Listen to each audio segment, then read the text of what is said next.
The next time Jihoon came to the cafe, Maya saw him differently. Not as a mystery to solve or a man to avoid, but as a problem. A deadline, a target she had 14 days to eliminate or die trying. She watched him walk in, all controlled power and dangerous grace despite the injuries that were still healing. He moved to his usual spot at the counter, caught her eye, smiled. It was a small smile, barely there, but genuine. The kind of smile that said he was glad to see her. It made her stomach twist with guilt. Maya prepared his coffee with mechanical precision. Americano. Black. No sugar. She knew it by heart now. Knew the way he held the cup. Knew the way he always left too much money. Knew the way he watched her when he thought she wasn't looking. She set the coffee in front of him. Their fingers brushed, just for a second. But it was enough to make her pull back like she'd been burned. Jihoon noticed. Of course he noticed. He noticed everything. You okay? Fine, just tired. It wasn't entirely a lie. She hadn't slept since the meeting with Junho. Couldn't stop seeing that photo of her friend's apartment. Couldn't stop calculating odds and outcomes and ways this could possibly end that didn't involve death. You look exhausted. When's your next day off? I don't really take days off. You should. Everyone needs rest. He took a sip of his coffee, studied her face. Something's wrong. You're more closed off than usual. Did something happen? Maya forced a smile. Nothing happened. I'm just busy. The cafe gets crowded this time of year. It was a weak excuse and they both knew it, but Jihoon let it slide. I wanted to ask you something, and before you say no, just hear me out. That's not a promising start. Have dinner with me tomorrow night, somewhere nice, somewhere we can actually talk without customers and coffee machines and all the reasons you usually give for keeping me at arm's length. Maya's first instinct was to refuse, to maintain distance, to keep the professional barrier she'd been clinging to. But then she thought about Junho's ultimatum, about the 2-week deadline, about the fact that getting closer to Jihoon was exactly what her father wanted. And underneath that cold calculation was something else, something warmer and more dangerous. The simple fact that part of her wanted to say yes, wanted to have dinner with him, wanted to pretend, just for one evening, that they were normal people with normal lives who could do normal things like eat dinner together. Why? She asked. Why do you want to have dinner with me? Jihoon set down his coffee, looked at her with those dark eyes that saw too much. Because I like talking to you, because you're interesting, because in a life full of people who want something from me, you're the only person who seems to want nothing, and because I think you need someone to remind you that you're allowed to exist outside of this cafe and whatever else you're running from. That's a lot of assumptions about someone you barely know.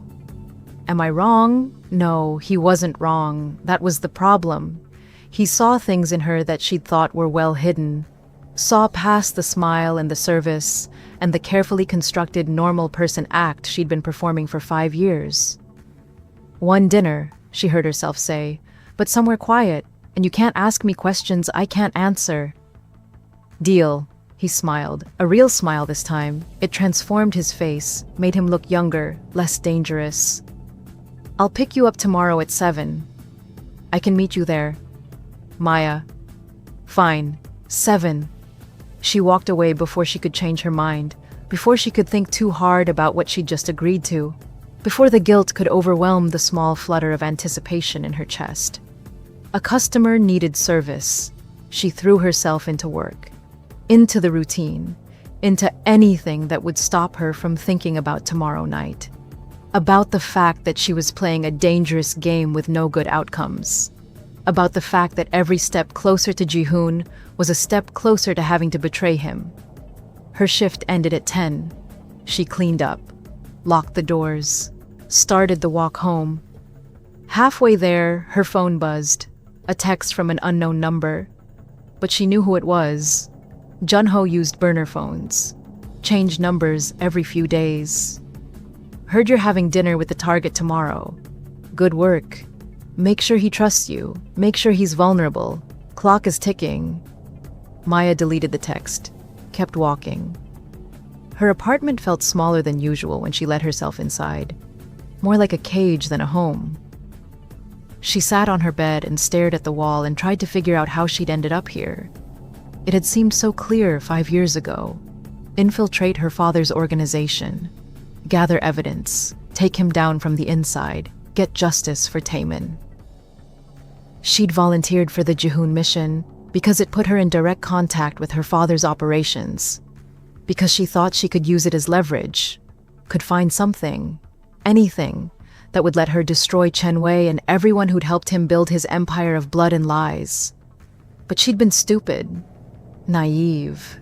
She'd thought she could keep herself separate, could play the role without becoming the role, could work for her father without letting him control her. She'd been wrong. He controlled everything, everyone, and now she was just another piece on his board, another weapon to be aimed and fired and discarded when she was no longer useful. Maya pulled out her laptop. She'd been documenting everything for years. Every conversation with Junho, every order from her father, every crime she witnessed or participated in. It was stored in encrypted files on a secure server. Her insurance policy, her evidence. But evidence only mattered if she lived long enough to use it. And with Junho's 2-week deadline, her survival was looking increasingly unlikely. She needed a plan, a way out, a way to protect her friend, complete her original mission of destroying her father and somehow not have to kill Jihoon in the process. It was impossible. All 3 goals were mutually exclusive. There was no path that saved everyone. Someone had to die. Maybe everyone had to die, including her. Maya closed her laptop. She was so tired. Tired of lying. Tired of being afraid. Tired of carrying secrets that were slowly crushing her. Tired of being Chen Wei's daughter, and Taemin's sister, and a weapon, and a spy, and everything except just herself. She wanted to be Maya. Just Maya, the person she might have been if her brother hadn't died, if her father wasn't a monster, if she'd been born into any other family in any other life. But wanting didn't change reality. And reality was that she had a dinner date with a man she was supposed to kill in 2 weeks, or less. She lay down, closed her eyes, tried to sleep, failed. Tomorrow was coming whether she was ready or not. Jihoon spent the next day doing something he never did. He was nervous. Actually, genuinely nervous about a dinner date, which was ridiculous. He'd negotiated with warlords. He'd stared down armed enemies. He'd built and maintained a criminal empire in one of the most dangerous cities in the world. But the thought of having dinner with Maya made his palms sweat. Minho noticed, of course. "Boss, you've changed your shirt 3 times. It's just dinner." "I know that." "Do you? Because you're acting like a teenager going to prom." Jihoon glared at him. "I'm trying to make a good impression. There's nothing wrong with that.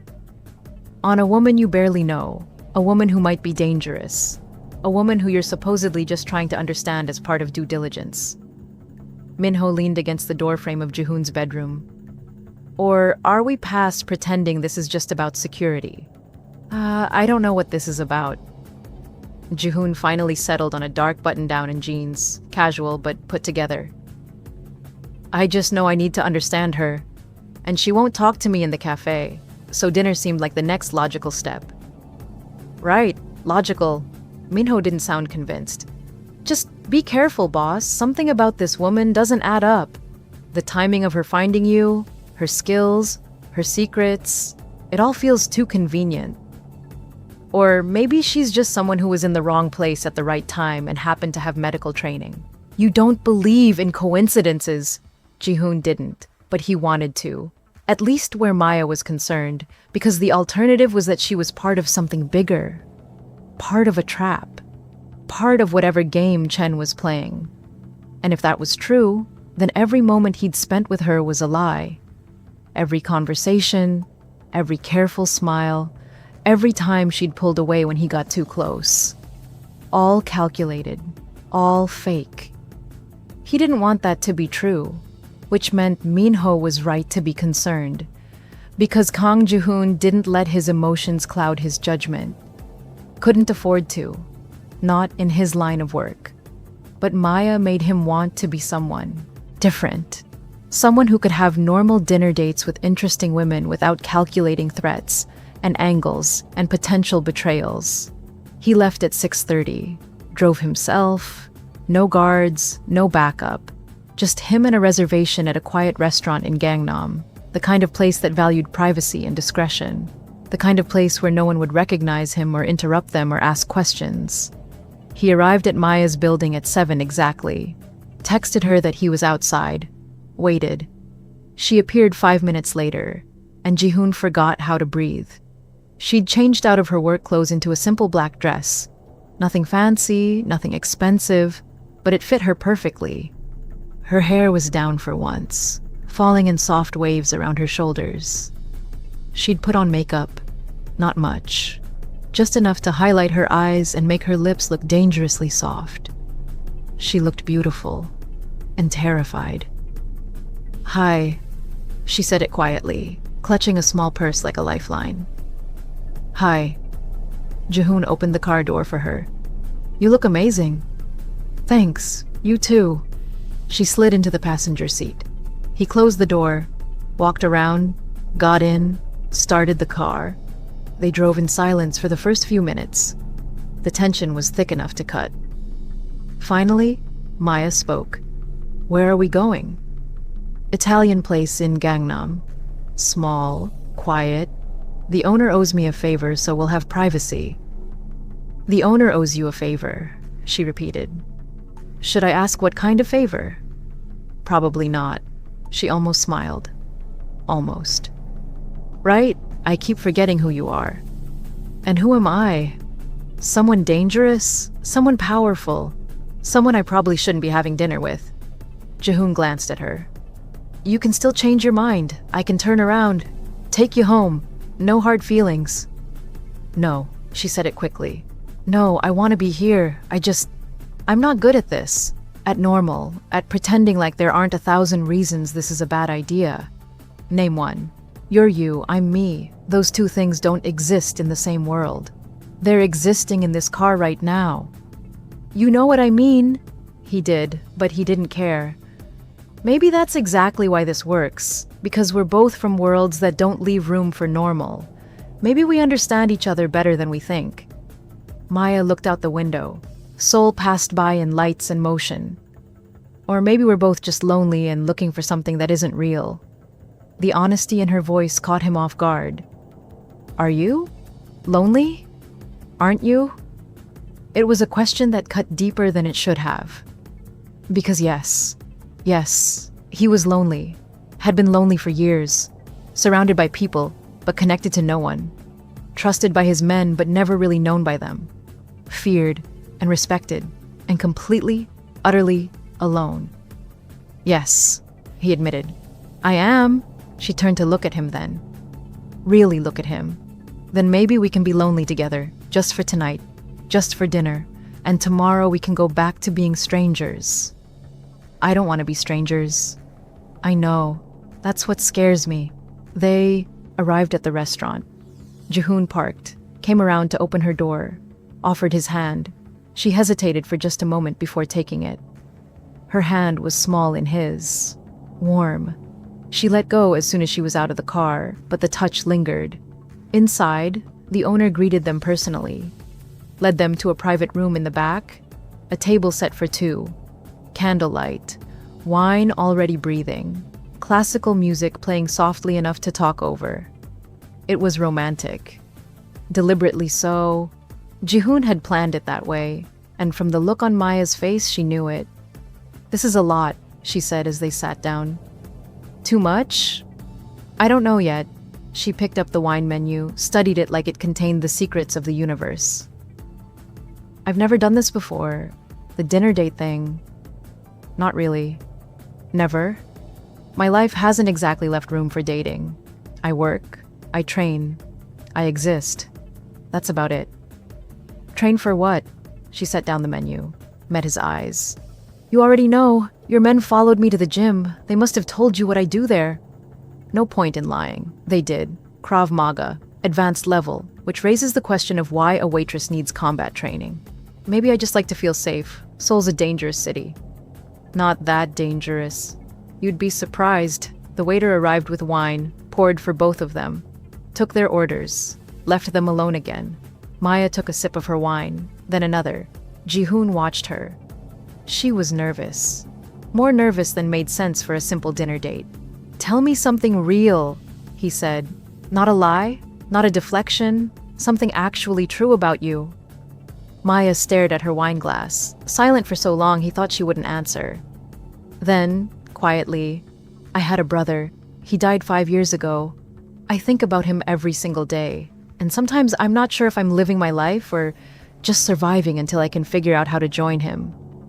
The pain in her voice was raw, real. Ji-hoon reached across the table, covered her hand with his. I'm sorry. What happened? He was killed. Gang violence. Wrong place, wrong time. He was 23, had his whole life ahead of him, and then he was just gone. And I couldn't save him. I couldn't do anything except watch them lower his casket into the ground and pretend like the world still made sense. Is that why you learned field medicine? To save people? She looked at their joined hands. Didn't pull away this time. I learned because I never wanted to feel that helpless again. I never wanted to stand there and watch someone die and know I couldn't do anything. So I learned everything I could. How to stop bleeding, how to treat wounds, how to keep people alive long enough to get real help. That's why you saved me. Yes and no. I saved you because you were dying and I couldn't just walk past. But also, she took a shaky breath. Also because part of me hoped that saving you would balance the scales. That if I could save one life, maybe it would make up for the one I couldn't save. Does it? Make up for it? No, nothing does. But at least I tried. At least I didn't walk past. At least I'm not the kind of person who can watch someone die and do nothing. Ji-hoon squeezed her hand gently. Your brother would be proud of you. Maya's eyes filled with tears. She blinked them back furiously. You don't know that. You didn't know him. I know you. And if he was anything like you, he was someone worth being proud of. She pulled her hand back then, wiped her eyes, tried to smile. Sorry, I'm ruining dinner. I told you I'm not good at this. You're not ruining anything. You're being honest. That's more than most people ever manage. Their food arrived. They ate in companionable silence for a while. The tension from earlier had shifted. Still there, but different. Less about fear and more about connection. About two people who'd both lost something and were both trying to figure out how to keep living anyway. Your turn, Maya said eventually. Tell me something real. Not the mafia boss. Not the powerful, dangerous man everyone's afraid of. Just you. Ji-hoon set down his fork. Considered. My father built this empire. Spent his whole life creating something that would last. Something that mattered. And when he died, he left it all to me. Not because I wanted it, not because I asked for it, but because I was his son. And that's what sons do. They inherit. Do you regret it? Taking over? Every day, but I'm good at it. I'm good at making hard decisions and keeping people in line and building something even bigger than what my father left me. I'm good at being powerful and feared and in control. I'm just not sure I like who I have to be to do it. Then why keep doing it? Because 300 men depend on me. Because walking away would create a power vacuum that would get people killed. Because once you're in this world, you don't get to just leave. You stay until it kills you or you kill it first. Maya nodded slowly. We're both trapped, just in different cages. Maybe we've been trapped so long we forgot what freedom looks like. What does freedom look like to you? Ji-hoon looked at her. At the candlelight reflecting in her eyes. At the way she leaned forward slightly, actually interested in his answer. at the vulnerability she'd shown him and the trust she was extending despite all her reasons not to. "This," he said simply, "right now, sitting here with someone who sees me as a person instead of a position. Someone who's not afraid to tell me the truth. Someone who's not asking me for anything except honest conversation. This feels like freedom." Maya's breath caught. "Jihoon, I know. I know you think this is temporary, that tomorrow we go back to being strangers, but I don't want that. I want more nights like this, more conversations like this, more of you. Just you. Not the waitress, not the mystery, just Maya." "You don't know what you're asking. Then tell me. Help me understand what's holding you back, because I can. See it in your eyes, you feel this too. This connection, this possibility of something real. Don't pretend you don't." She set down her wine glass with trembling hands. "You're right. I do feel it. And that terrifies me. Because I can't have this. Can't have you. Can't have normal dinners and honest conversations. And someone who looks at me like I matter. I can't have any of it because my life doesn't allow for it." "Why not? What's stopping you?" Everything about who I am and where I come from and what I've done. If you knew the truth, if you really understood what I am, you wouldn't be sitting here. You'd run. Or worse." Jihoon leaned forward. "Try me. Tell me the truth. Whatever it is. I've seen darkness, Maya. I've lived in it my whole life. Nothing you say will scare me away." She laughed. It was a broken sound. "You say that now, but you have no idea. No idea what you're offering to accept." "Then let me decide. Stop making my choices for me. Stop assuming I can't handle your truth. Just tell me. Trust me." For a long moment, she just looked at him. War visible on her face.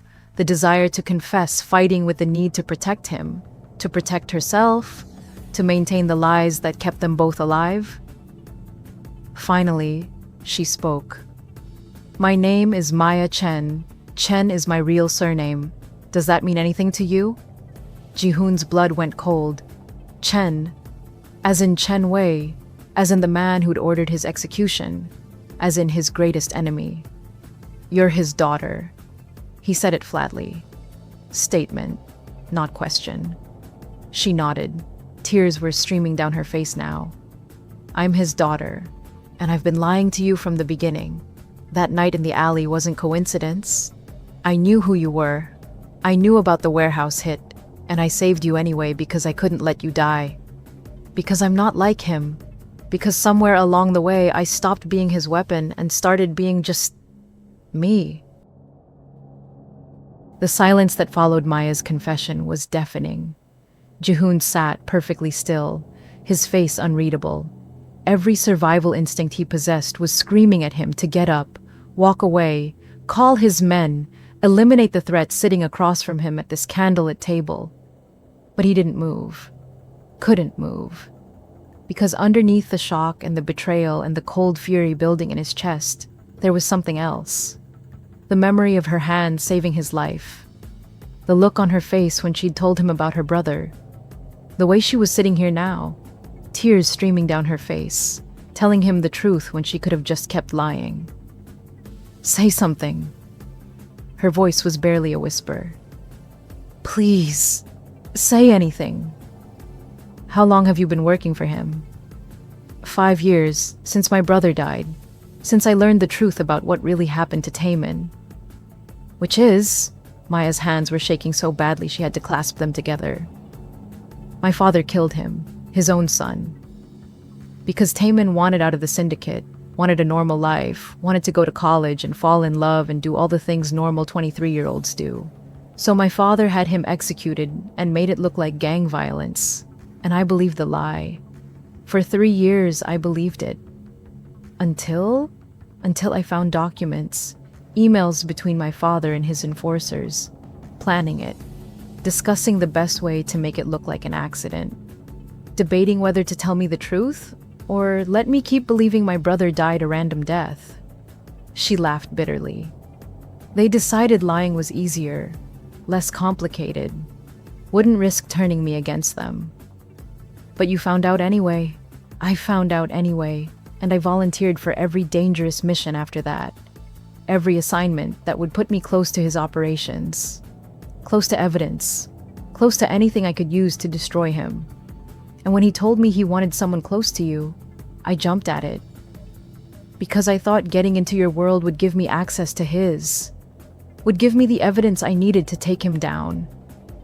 Jihoon's jaw was tight. So you saved my life as part of your cover.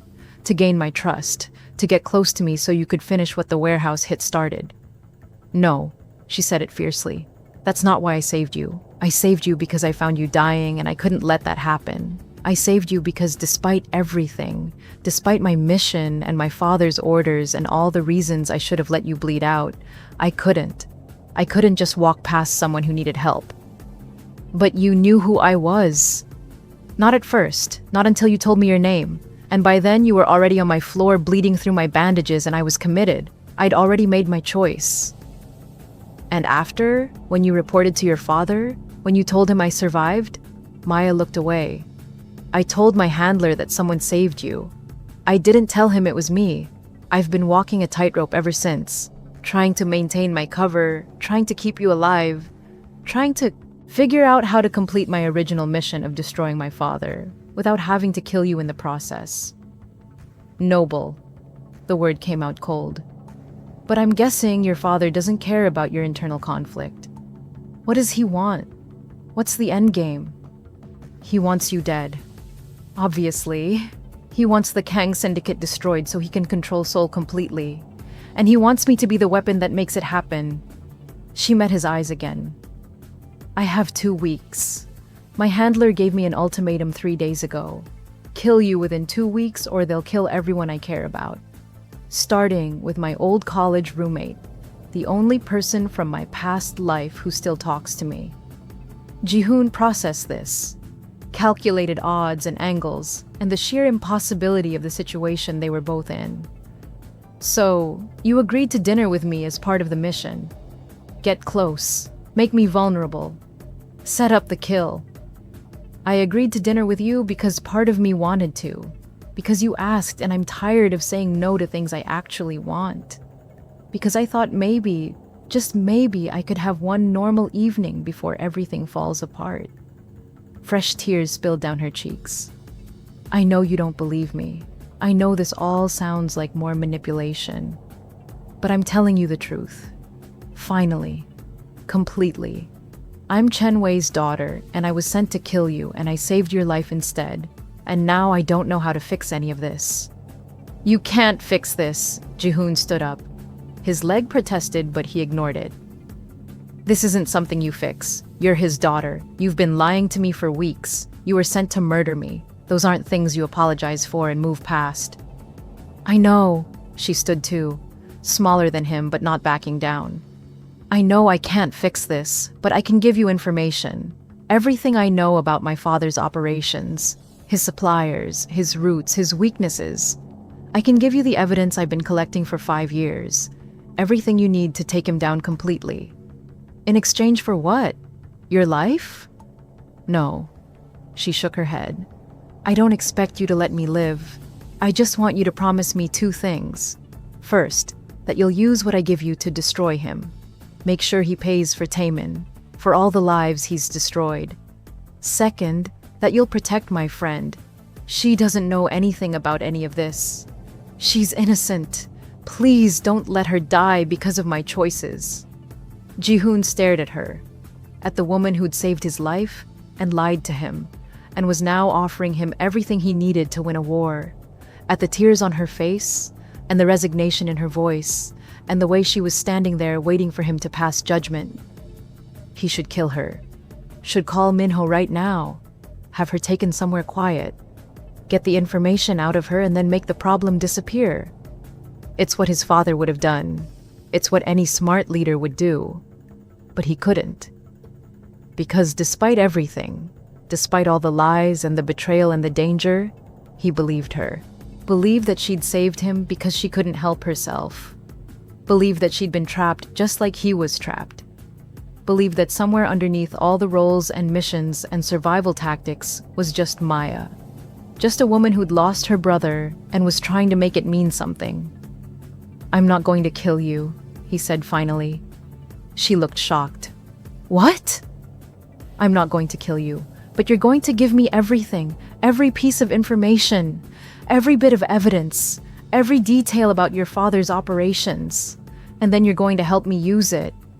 You're going to help me take him down, completely, permanently. Why? Why would you trust me after everything I just told you?" "I don't trust you, but I believe you want him dead as much as I do. And the enemy of my enemy is a weapon I can use." He stepped closer, close enough to see the gold flecks in her eyes. "But if you betray me again, if this is some elaborate trap, I won't hesitate. I'll kill you and your friend, and anyone else who's ever mattered to you. Am I clear?" "Crystal." "Good." He pulled out his phone. "We're leaving. You're coming with me. Tonight. Now. You don't go back to your apartment. Don't contact anyone. Don't warn your father's people. From this moment, you're under my protection, which also means you're under my control. You do what I say, when I say it, exactly how I say it. Understood?" "Yes. Say it." "I understand. I'm under your protection and your control. I'll do what you say." "Good." He made a call. "Minho, I need pickup. Private room at Luciano's, and bring a secure vehicle. We're transporting a high-value asset." He hung up. Maya was watching him with an unreadable expression. "Asset? Is that what I am now? Would you prefer prisoner?" "I'd prefer person, but I guess I lost the right to that when I lied to you." "You did." He wasn't going to sugarcoat it, wasn't going to pretend this was okay or forgiven. "But you get a chance to earn it back. Help me destroy your father. Help me end this war, and maybe when it's over, we can figure out what the hell you are to me. And if we can't figure it out, then at least you'll have kept your brother's death from being meaningless. You'll have taken down the man who killed him. That's worth something." She nodded slowly. "It is. It's worth everything." They stood there in the private room, surrounded by cold food and flickering candles, and the ruins of what could have been a normal date. The weight of secrets revealed, and trust broken, and futures uncertain hung between them. Finally, Maya spoke. "I really am sorry. For lying. For putting you in danger. For being his daughter. For all of it. I know. Do you? Because I need you to know that saving you wasn't strategy. It wasn't part of any plan. It was just me, seeing someone dying and choosing to help. Everything else, all the complications and missions and lies, came after. But that moment in the alley, that was real." Jihoon wanted to believe her. Part of him did believe her. But trust was a luxury he couldn't afford right now. "We'll see. Actions matter more than words. Show me you mean it. Help me win this war. Then we'll talk about what was real and what wasn't." A knock on the door. Minho entered, 2 guards behind him. His face was carefully neutral, but his eyes were sharp, taking in the scene. The tear stains on Maya's face, the tension in Jihoon's posture, the way they were standing too close and too far apart at the same time. "Boss, vehicle's ready." "Good. This is Maya Chen Wei's daughter. She's now under our protection. Take her to the safe house on the east side, the secure one. Post guards. No one in or out without my direct authorization." Minho's eyebrows shot up, but he didn't question it. "Understood. Miss Chen, if you'll come with me." Maya looked at Jihoon one last time. "What about you?" "I have things to take care of. I'll see you tomorrow. We'll start going through everything you know then." "Jihoon," she hesitated. "Thank you for not killing me, for listening, for giving me a chance I probably don't deserve." "Don't thank me yet. You haven't earned anything. This is a trial. Prove you're worth keeping alive. Prove you're more valuable as an ally than you are dangerous as an enemy." "I will. I promise." She left with Minho and the guards. Jihoon stood alone in the private room. The owner appeared, concerned about the untouched food. Jihoon paid him double what the meal cost and left. Outside, Seoul was alive with lights and sound, and 10 million people going about their lives. Normal people with normal problems. People who didn't have to decide whether to trust the daughter of their enemy. People who didn't have to calculate the value of a life against the strategic advantage of information. Jihoon got in his car, drove, didn't really know where he was going, just needed to move, needed to think, needed to process what had just happened. Maya Chen, daughter of Chen Wei, the woman who'd saved his life, the woman who'd been sent to kill him, the woman who'd just handed him everything he needed to win a war, the woman whose tears had felt real, whose pain had been genuine, whose confession had cost her everything. He should feel triumphant. He had Chen's daughter, had inside information, had leverage and intelligence, and everything he needed to finally end the threat that had nearly killed him. But all he felt was hollow, because the woman he'd been starting to care about, the mystery he'd been obsessed with solving, had turned out to be exactly the kind of complication that got people killed. And yet he still couldn't bring himself to eliminate the problem. Still wanted to believe there was something worth saving underneath all the lies and missions and impossible choices. His phone rang. Minho. Boss, she's secure, cooperating fully, but I have to ask. Are you sure about this? Bringing her into our operation? She's Chen's daughter. This could be a trap. I know what she is. And yes, it could be a trap. But my instincts say it's not. My instincts say she's exactly what she claims to be. A weapon who turned on her creator. Your instincts have kept you alive this long. But boss, your instincts have also never been compromised by a woman before. Just be careful. Don't let whatever you feel for her cloud your judgment. I won't. But even as he said it, Jihoon knew it was a lie. His judgment was already clouded. Had been clouded from the moment Maya had saved his life. From the moment he'd woken up in her apartment and read her note. From the moment she'd told him to forget her, and he'd known he never would. He was compromised, emotionally invested, exactly the kind of vulnerable that got leaders killed. But he was also possibly holding the key to everything. To ending the war, to destroying Chen, to finally having peace instead of constant threat. And if that meant working with a woman who made his chest tight and his judgment questionable, then so be it. He'd been in dangerous situations before. He'd survived by being smarter, faster, more ruthless than his enemies. He could survive this too. Could use Maya's information without letting himself get destroyed by whatever complicated feelings he was developing for her. At least, that's what he told himself as he drove through Seoul with the taste of betrayal bitter on his tongue and the memory of her tears burned into his mind. Maya sat in the safe house bedroom and tried to breathe normally. She'd just confessed everything to the man she was supposed to kill. Had just thrown away 5 years of careful planning and deep cover to tell him the truth. And he hadn't killed her. Hadn't even really threatened her beyond making clear what would happen if she betrayed him again. He'd given her a chance, an opportunity to destroy her father and save her friend, and somehow emerge from this nightmare alive. It was more than she deserved, more than she'd let herself hope for. But it also meant she was now completely dependent on Jihoon. Under his protection meant under his control. She had no way out, no escape plan, no backup. If he decided tomorrow that she was too dangerous to keep alive, she'd be dead before she could argue. She'd traded one cage for another, but at least this cage came with hope.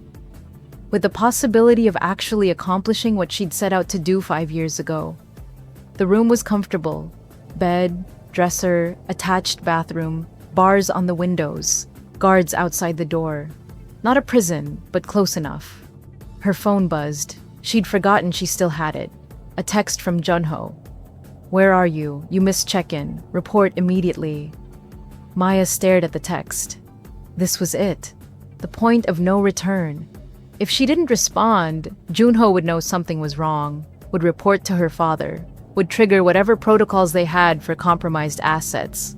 her friend would die, and Maya would have gained nothing from her betrayal except Jihoon's conditional protection. But if she did respond, she'd be lying again. Would be maintaining her cover with her father while helping Jihoon. Would be playing both sides. Would be risking everything on the chance that she could somehow navigate between two men who wanted each other dead. She made her choice. Typed back. Had to change locations. Jihoon is suspicious but not certain. Maintaining distance for now. Will report when I have something concrete. The response came immediately. Your father is losing patience. You have 10 days left. Make progress or face consequences. 10 days. She told Jihoon 2 weeks, but her father had already shortened the timeline, already tightening the noose. Maya deleted the texts and put her phone on the nightstand. Tomorrow, she'd tell Jihoon about the reduced deadline.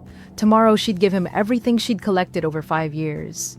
Tomorrow, she'd help him plan whatever revenge he was imagining.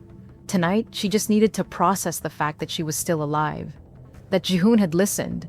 That maybe, just maybe, there was a path forward that didn't end with everyone she cared about dying.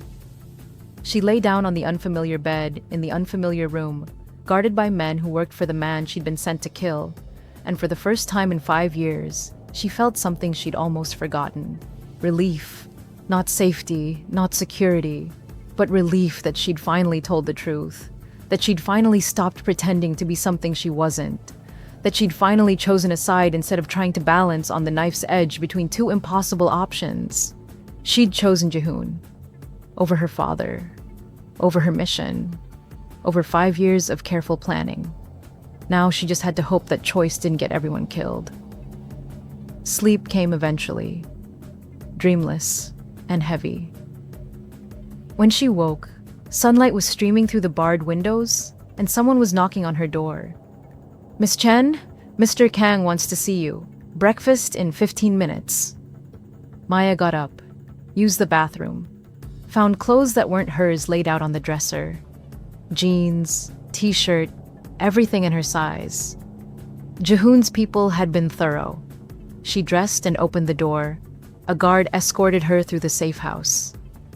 It was bigger than she'd realized. Multiple bedrooms, secure office space, full kitchen, a proper operations center disguised as a normal home. Jihoon was in the kitchen drinking coffee. He looked tired, like he hadn't slept. When he saw her, something flickered in his expression, too fast to identify. Then it was gone, and he was all business. Sit. We have a lot to discuss. Maya sat at the kitchen table, accepted the coffee a different guard handed her, waited. Jihoon sat across from her. I spent the night thinking about what you told me, about what to do with you, about whether keeping you alive is strategic or suicidal. And I've decided that you're going to prove yourself. Starting today, you're going to tell me everything, every detail about your father's operation, every supplier, every route, every weakness you've identified. You're going to give me access to whatever evidence you've collected. And then you're going to help me plan how to use all of it to destroy him completely. Okay? Just okay? No arguments, no conditions? What would be the point? I told you I'd help you take him down. I meant it. Whatever you need, I'll give you. Jihoon studied her face. You understand that once we do this, there's no going back. Your father will know you betrayed him. Will know his daughter chose his enemy over him. He'll come after you with everything he has. Good. I want him to know. I want him to understand that his weapon turned on him, that his daughter chose justice over loyalty, that Taemin's death meant something. This isn't about justice. This is about revenge, about power, about survival. Don't romanticize what we're about to do. I'm not romanticizing anything. I know exactly what this is. It's war. And in war, people die. I've accepted that. Have you? The question hung between them, because they both knew what she was really asking. Had he accepted that she might die?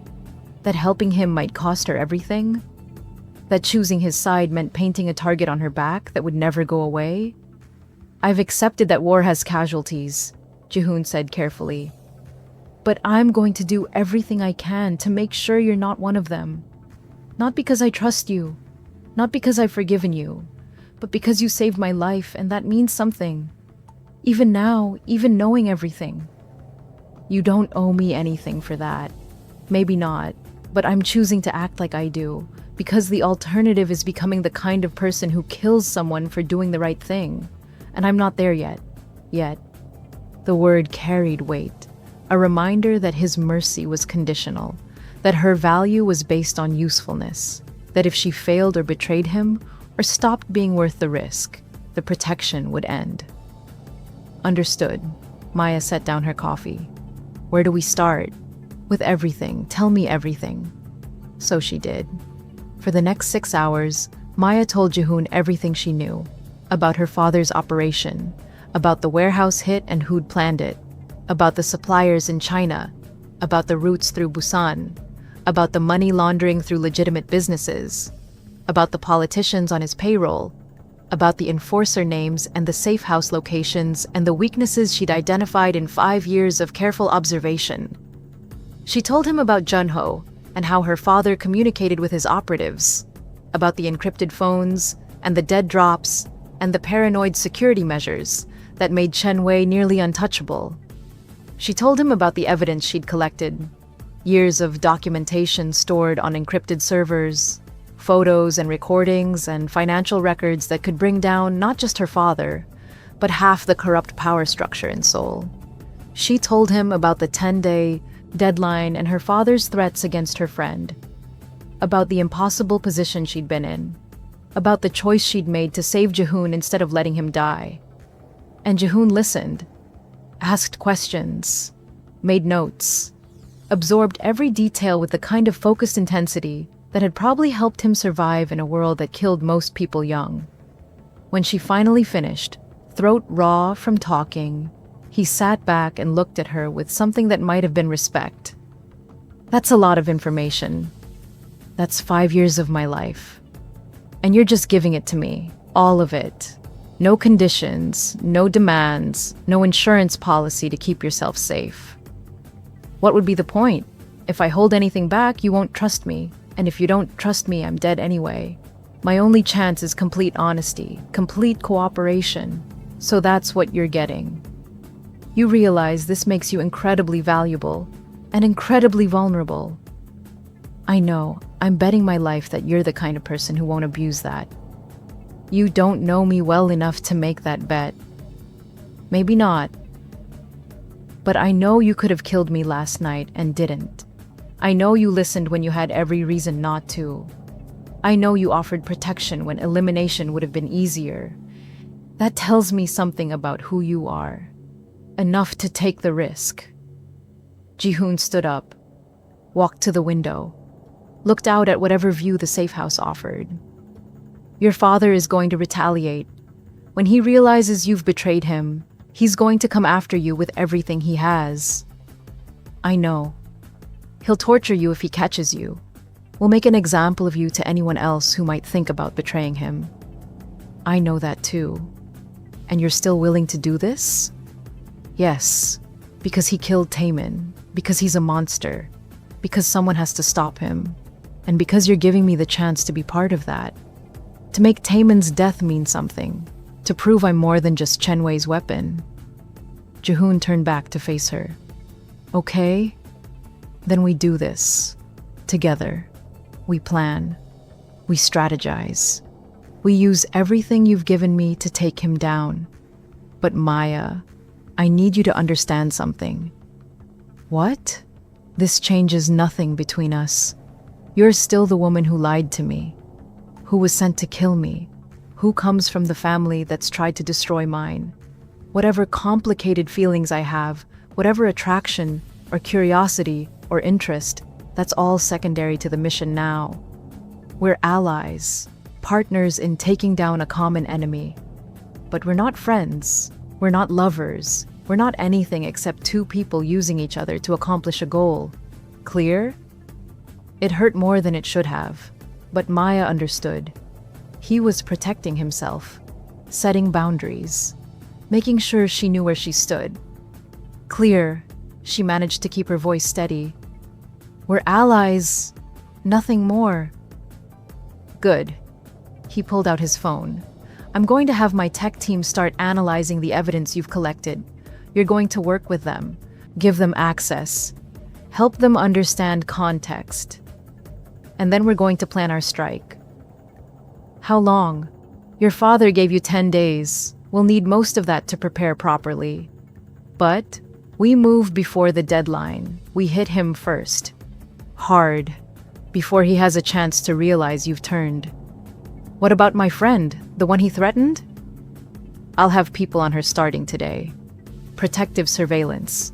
If Chen's men make any move toward her, we'll intervene. She's a civilian. She doesn't deserve to die for your choices. Thank you. Don't thank me. I'm doing it because it's strategic, because protecting her keeps you cooperative, not because I'm a good person. Maybe, or maybe Ji-hoon was lying to himself about his own motivations. Maybe he did care more than he wanted to admit. But Maya didn't push it. Didn't ask for more than he was willing to give. She'd told the truth, had chosen his side, had bet everything on the hope that together they could destroy her father. Now she just had to survive long enough to see it through. The next week passed in a blur of planning and preparation. Maya worked with Ji-hoon's tech team, giving them access to her encrypted files, walking them through 5 years of documentation. Financial records that showed how Chen Wei laundered money through shell corporations, photos of meetings with corrupt officials, recordings of orders being given, names, dates, locations, everything that could be used to dismantle an empire built on blood and fear. Ji-hoon's people were efficient and thorough. They cross-referenced her information with their own intelligence, built a comprehensive picture of Chen Wei's operation, identified weak points and opportunities, planned strikes that would cripple the syndicate from multiple angles simultaneously. And through it all, Ji-hoon kept his distance. He was professional, focused, treating Maya like exactly what he'd said she was. An ally, a valuable asset, nothing more. It should have been easier that way. Should have made the situation less complicated. But Maya found herself missing the way he used to look at her in the cafe. The way he'd reached across the dinner table and held her hand. The way he'd offered protection before he knew who she really was. Now he barely looked at her at all. And when he did, his eyes were cold, calculating, seeing strategy instead of the person underneath. She told herself it didn't matter, that she'd accepted this outcome when she confessed, that she deserved his coldness after lying to him. But it still hurt. On day 7, Minho pulled Maya aside. Can I ask you something? Sure. Why betray your father? Why risk everything to help us? I'm trying to understand your angle here because nothing about this makes sense from a strategic standpoint. Maya considered how to answer. You ever have someone in your life who means everything? Someone whose death changes you so fundamentally that you can't recognize yourself anymore? I have. My brother. Died when I was 20. Gang shooting. Wrong place, wrong time. Then you understand, my brother Taemin was that person for me. He was good, kind, wanted to help people, and our father killed him for wanting to leave the syndicate. Killed his own son and called it business. After that, I stopped being Chen Wei's daughter and started being someone looking for a chance to make him pay. And Ji-hoon gave you that chance. He did, but more than that, he showed me I still had a choice. I could keep being a weapon, or I could be a person. I could let my father control me, or I could choose my own path. Even if that path leads to my death, at least it's mine. Minho nodded slowly. Boss is struggling, you know. With you. With what you mean. With how to reconcile the woman who saved his life. With the woman who was sent to kill him. I know. I can see it every time he looks at me. Or doesn't look at me. Give him time. He's not good with complicated emotions. Never has been. But he's not as detached as he's pretending to be. Trust me. On that, does it matter? After this is over, after we take down my father, what happens to me? Does Ji-hoon keep me around as an asset? Let me go? I'm a loose end, a complication. Why would he keep me alive when eliminating me would be cleaner? Because despite everything, he cares. He won't admit it. Probably won't even acknowledge it to himself. But I've known him for 15 years. I've never seen him this conflicted about anyone. That has to mean something. Or it means I'm a distraction he can't afford. Maybe both, Minho shrugged. But for what it's worth, I believe you. I believe you're doing this for the right reasons. And I'll do what I can to make sure boss doesn't do something stupid when this is over. Like what? Like letting you walk away when you're clearly the best thing that's happened to him in years. Before Maya could respond, Ji-hoon appeared. Minho, we're ready. Gather everyone. It's time to finalize the plan. They moved to the secure conference room. Ji-hoon's inner circle was already there. 10 men who'd been with him since his father's time. Men who'd proven their loyalty with blood and sacrifice. They looked at Maya with open suspicion. She couldn't blame them. She was the enemy's daughter, a proven liar, a threat sitting in their midst. Ji-hoon stood at the head of the table. We move in 3 days. Chen thinks he has the upper hand. Thinks he's killed me or broken me or forced me into hiding. He's wrong. We're going to hit him simultaneously at 5 locations. His main warehouse in Incheon, his money operation in Gangnam, his supply route through Busan, his backup safe house in Sokcho, and his personal residence here in Seoul. He pulled up maps on the screen, detailed plans that showed entry points and exit strategies and tactical approaches. The goal is complete elimination. We're not negotiating. We're not capturing. We're ending him permanently. One of the men spoke up. What about her? He pointed at Maya. Chen's daughter. What's her role in this? She's coming with me to Chen's residence. She knows the layout, knows his security. And more importantly, Chen won't expect his own daughter to walk through the front door with his enemy. That's insane, boss. She could be setting us up, could be walking us into a trap. She could be? Ji-hoon's eyes found Maya's, but she won't. Because if this is a trap, if she betrays us, I'll kill everyone she's ever cared about before I die. Her friend, her old teachers, anyone who ever showed her kindness. I'll burn it all down and make sure she lives long enough to watch. Right, Maya? The threat was clear, brutal, exactly the kind of ruthless calculation that had kept him alive this long. Maya met his gaze steadily. Right. If I betray you, you'll destroy everything I care about, which is why I won't betray you. My father needs to die. That's all that matters to me now. The room was silent for a long moment. Then Ji-hoon continued outlining the plan. Times, coordination, backup strategies, everything that could go wrong and how they'd respond. It was thorough and brutal and left no room for mercy. When he finished, he dismissed everyone except Maya. They were alone in the conference room, maps still glowing on the screen, the weight of what was coming hanging between them. Are you ready for this? He asked. To watch your father die? I've been ready for 5 years. Watching someone die is different than planning it, different than wanting it. When it happens, when you see the life leave his eyes, it changes you, makes you something you can't undo. I'm already changed, already something I can't undo. Watching him die won't make it worse. It might actually make it better. Ji-hoon moved closer, close enough that she could see the exhaustion in his face, the stress of planning a war, the conflict he was still fighting about what she meant to him. After this is over, assuming we survive, what do you want? Where do you see yourself? It was the first personal question he'd asked her in days. Maya chose her words carefully. I don't know. I haven't let myself think beyond destroying my father, beyond making Taemin's death mean something.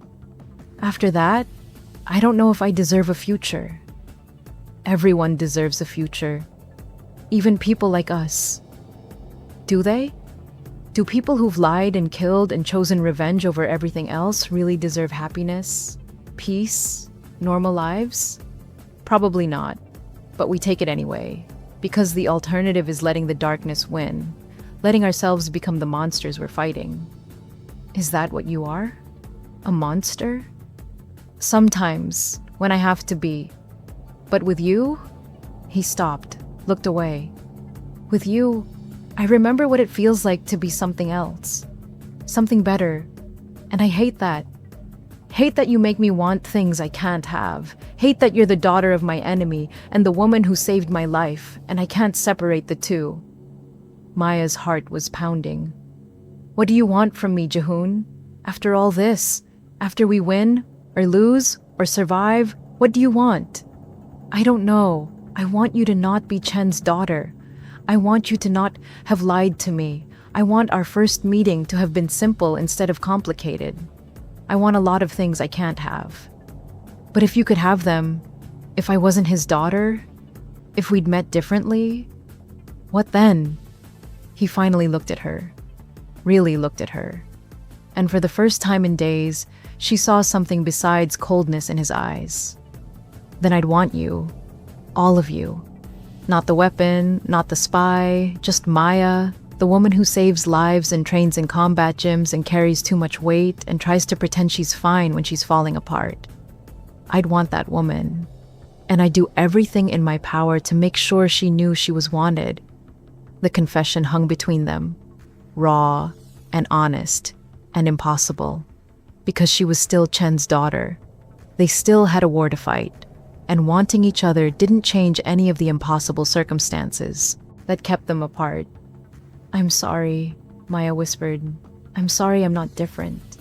I'm sorry I can't be simple.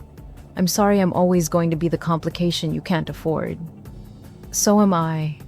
He reached out, touched her face gently, just once, his thumb brushing her cheek. Then he pulled back. 3 days, we finish this. We end your father. And then we figure out if there's anything left to salvage between us. And if there isn't, then at least we tried. At least we were honest.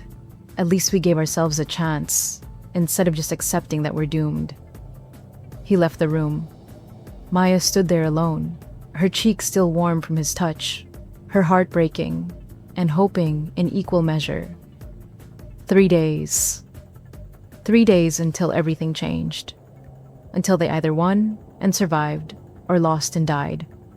Until she either got revenge for Taemin, or joined him in death. She thought about Jihoon's question. What did she want after all this? And for the first time in 5 years, she let herself imagine something beyond revenge. Beyond missions and lies and survival. She imagined a life. A simple life. Maybe not normal. People like them probably couldn't have normal.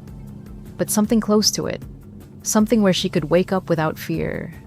Could exist without pretending. Could maybe, possibly, have something real with someone who saw her as more than a weapon, or a threat, or a complication. She imagined a life with Jihoon, and despite all the reasons it was impossible, despite all the blood between them and the lies and the war, she wanted it. Wanted it enough to fight for it, to survive for it, to believe that maybe, just maybe, people like them could have happy endings too. Day 10 arrived with cold certainty. The deadline Chen Wei had given Maya. The day she was supposed to have killed Jihoon or faced consequences. Instead, she was getting ready to kill her father. The safe house was chaos. Men checking weapons, reviewing plans, preparing for war. Maya dressed in black tactical gear that Jihoon's people had provided. It fit perfectly. Someone had taken her measurements without her noticing. She checked herself in the mirror. She looked like what she was. A weapon. Chen Wei had made her into this. Had trained her for exactly this kind of mission. The irony wasn't lost on her. Everything he'd taught her, every skill he'd forced her to learn, she was about to use to destroy him. A knock on her door. Jihoon entered without waiting for permission. He was dressed similarly. Black on black. Armed, but not obviously so. He looked dangerous. like the man who'd built and maintained a criminal empire through force of will and calculated violence. Ready? As I'll ever be, he studied her face. You don't have to do this. I can have someone else guide us through the house. You can stay here, stay safe. No, I need to be there, need to face him, need him to know it was me who brought you to his door. It might be the last thing you ever do. Then at least I'll die on my own terms, choosing my own path. That's more than most people in my position ever get. Ji-hoon moved closer, reached into his pocket, pulled out something small, a necklace, simple silver chain with a small pendant. This was my mother's. She died when I was young. My father gave it to me before he died, said it brought her luck, kept her safe. Ji-hoon, I can't. Yes, you can, because I need you to survive tonight. I need to know that when this is over, when the dust settles, you're still alive, still breathing, still here. So wear this, for luck, for protection, for me. He fastened it around her neck. His fingers brushed her skin, gentle, despite the violence they were about to commit. Maya touched the pendant. It was warm from being in his pocket. Thank you. Don't thank me, just survive. That's all I'm asking. Survive so we can figure out what the hell we are to each other.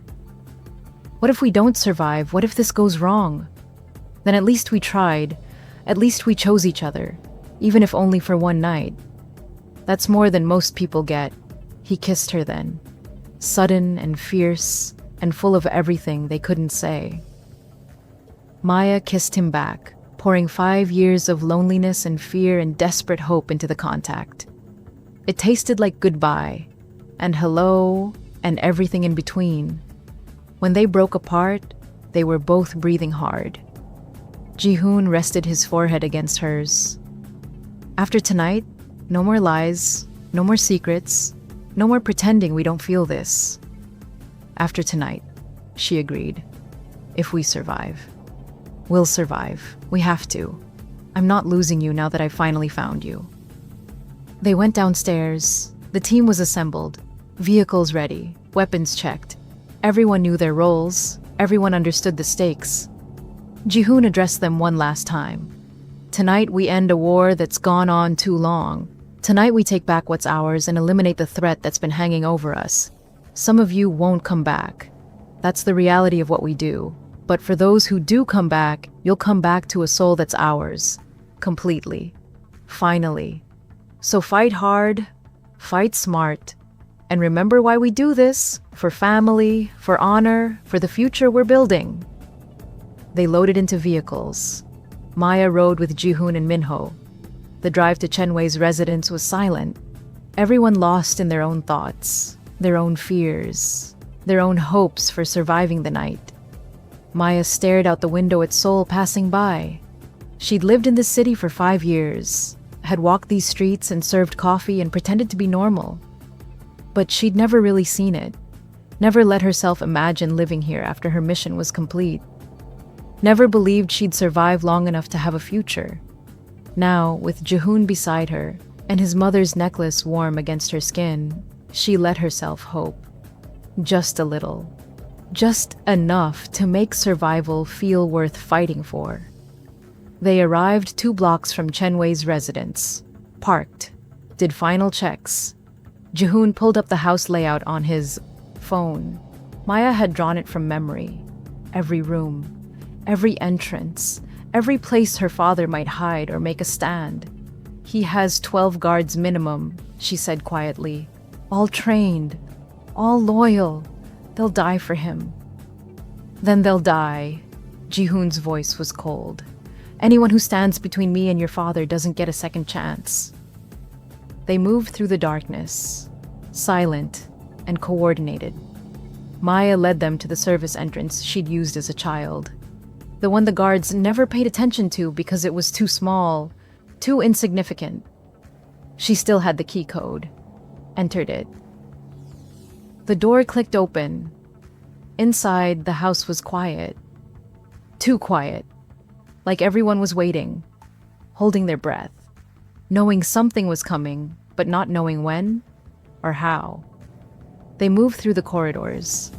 Maya guided them past security cameras she knew were blind spots, past guard stations she knew were only manned during shift changes. This was her father's house. She'd grown up here, knew every secret and every shadow.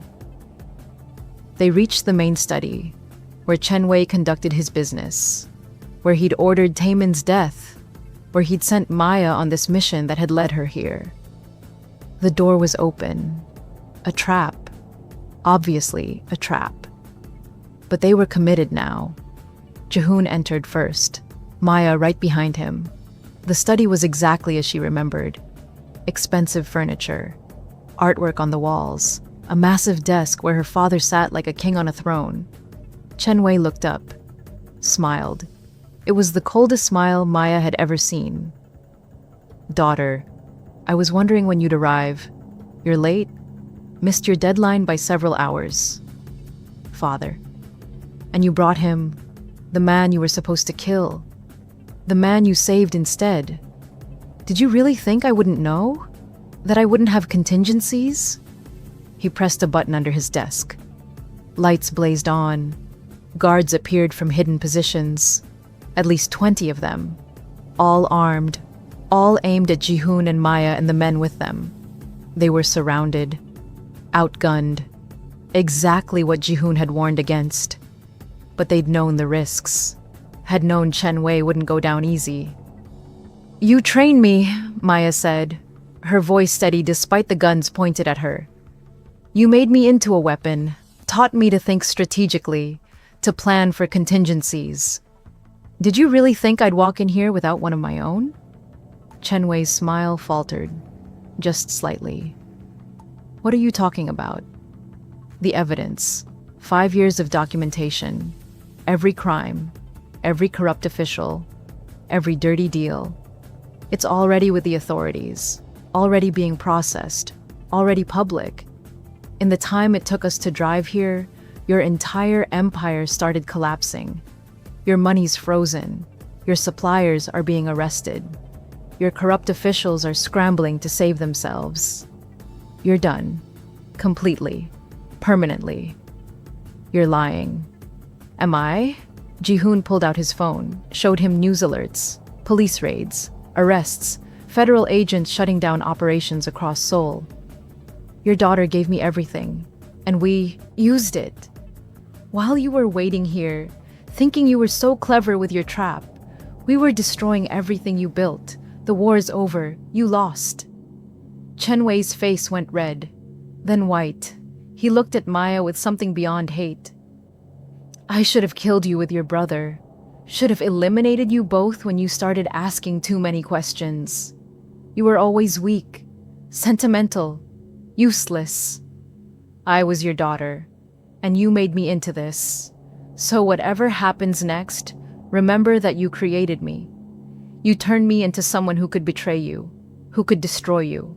That's on you." "I'm still getting out of this." Chen Wei stood. "You think surrounding me means anything? I have contingencies too. Escape routes, money hidden where you'll never find it. I'll disappear, rebuild, and when I do, I'm coming for everyone you love, starting with that friend of yours, the innocent college girl who still sends you messages. She'll suffer for days before I let her die." "No," Jihoon's voice was ice. "She won't, because your men are already down. My teams hit them 15 minutes ago. Your escape routes are cut off. Your money's being seized as we speak. And you're not walking out of this room." Chen Wei looked around, realized his guards were hesitating. They'd heard the news, knew the syndicate was falling, were calculating whether dying for a dead man's empire was worth it. "Stand down," Chen Wei ordered. "All of you. Kill them. That's an order." Nobody moved. The spell was broken. Chen Wei's power had always been built on fear and money. With both gone, there was nothing left. Just an old man realizing his kingdom was dust. "You won't kill me," Chen Wei said. "You're too weak, both of you. You think you can look me in the eye and pull the trigger? You don't have it in you." Maya stepped forward, pulled out a gun Jihoon had given her, aimed it at her father's chest. Her hand was steady. After 5 years of living for this moment, she was completely calm. You killed Taemin, your own son. My brother. The best person either of us ever knew. You killed him and called it business. For that alone, you deserve to die. He was weak, just like you, just like your mother. All of you. Too soft for this world. Maybe, but we're the ones who survived you. We're the ones who are still standing while your empire burns, and I'm the one holding the gun. Chen Wei laughed. Do it then. Kill your own father. Prove you're the monster I made you. I'm not a monster. I'm someone who understands that some people don't deserve second chances. Some people don't deserve mercy. You taught me that. You showed me that over and over until I finally learned the lesson. She moved her finger to the trigger. This is for Taemin. This is for every life you destroyed. This is for turning me into a weapon and then being surprised when I chose my own target. She pulled the trigger. The shot was clean, professional, exactly how Chen Wei had taught her. He fell, blood spreading, across his expensive shirt, his eyes wide with surprise, like he'd never really believed his daughter would do it. Maya lowered the gun, felt nothing, no satisfaction, no relief, no regret, just empty. The mission that had defined her for 5 years was over. Her father was dead, and she was still standing. Jihoon moved beside her, took the gun gently from her hand. It's done. It's over. The guards were dropping their weapons, surrendering. Jihoon's men secured them quickly. In minutes, the study was under control.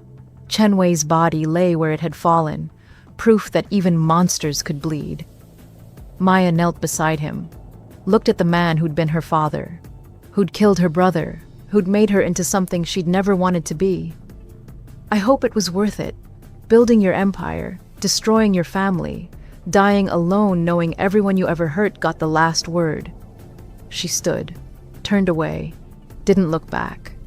Behind her, Jihoon was giving orders, coordinating cleanup, making sure this ended cleanly, making sure no loose ends came back to haunt them. Outside, sirens were approaching. The authorities that Maya had contacted anonymously hours ago. They'd find Chen Wei's body, find his guards, find evidence of his crimes, and they'd close the books on one of Seoul's most dangerous criminals. Maya walked out of the house, into the cold night air, into the beginning of whatever came next. Jihoon caught up with her, took her hand. They stood together watching police lights approach. How do you feel? He asked. Empty, relieved, scared, free, all of it at once. She squeezed his hand. Thank you for giving me this chance, for believing me, for not killing me when you had every reason to. Thank you for saving my life, for being brave enough to tell the truth, for choosing me over your father. Where do we go from here? I don't know, but we figure it out. Together.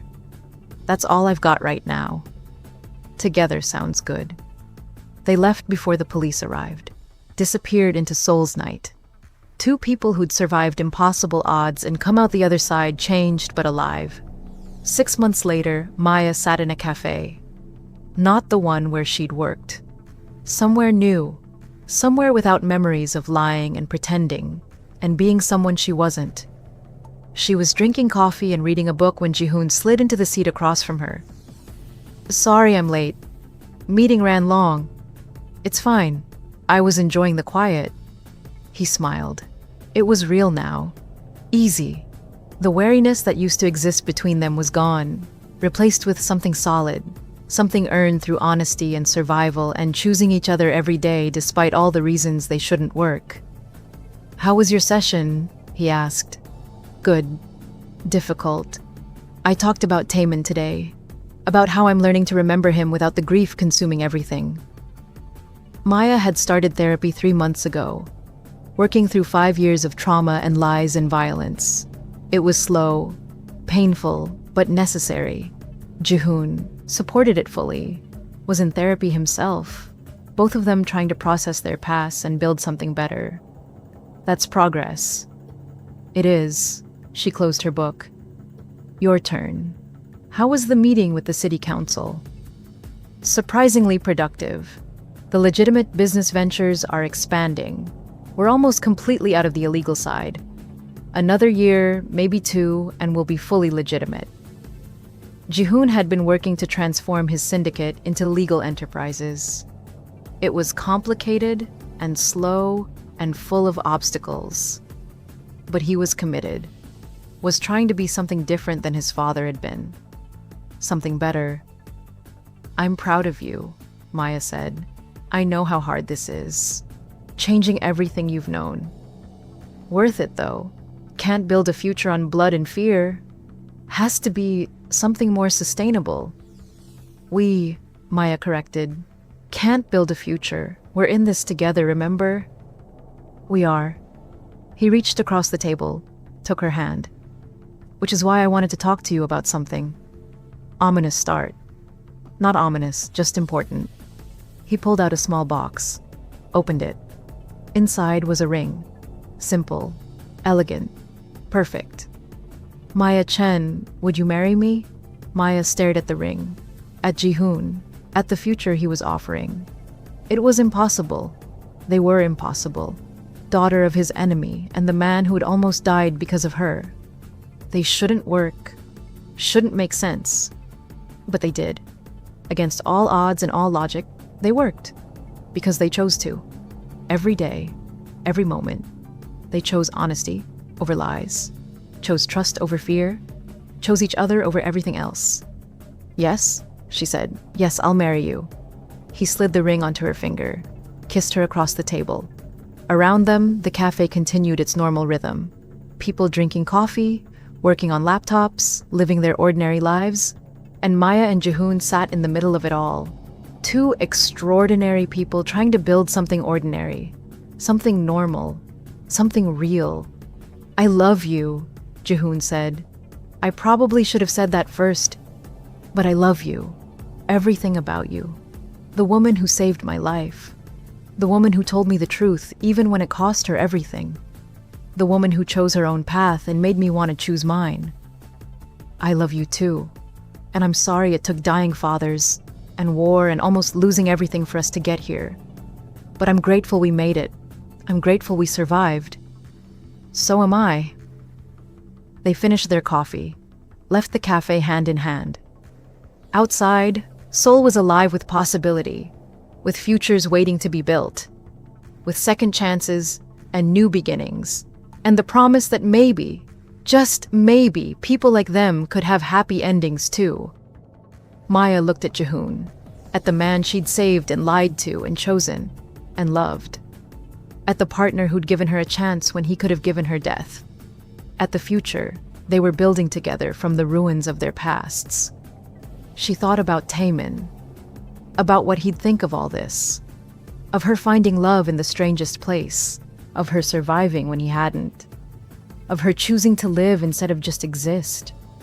She hoped he'd be proud, hoped he'd understand, hoped he knew that his death hadn't been meaningless, that it had set her on a path that led here, to this moment, to this man, to this life she'd never imagined she'd deserve.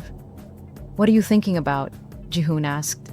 That we made it, despite everything, despite all the reasons we shouldn't have. We made it. We did, and we're going to keep making it, every day, together. Together, Maya agreed. They walked into the future, hand in hand, two people who'd started as enemies and became allies and then partners and finally, impossibly, something like home. It wasn't perfect, wasn't simple, wasn't the kind of love story anyone would expect. But it was theirs, built on truth and survival, and the choice to keep choosing each other. And that was more than enough. That was everything.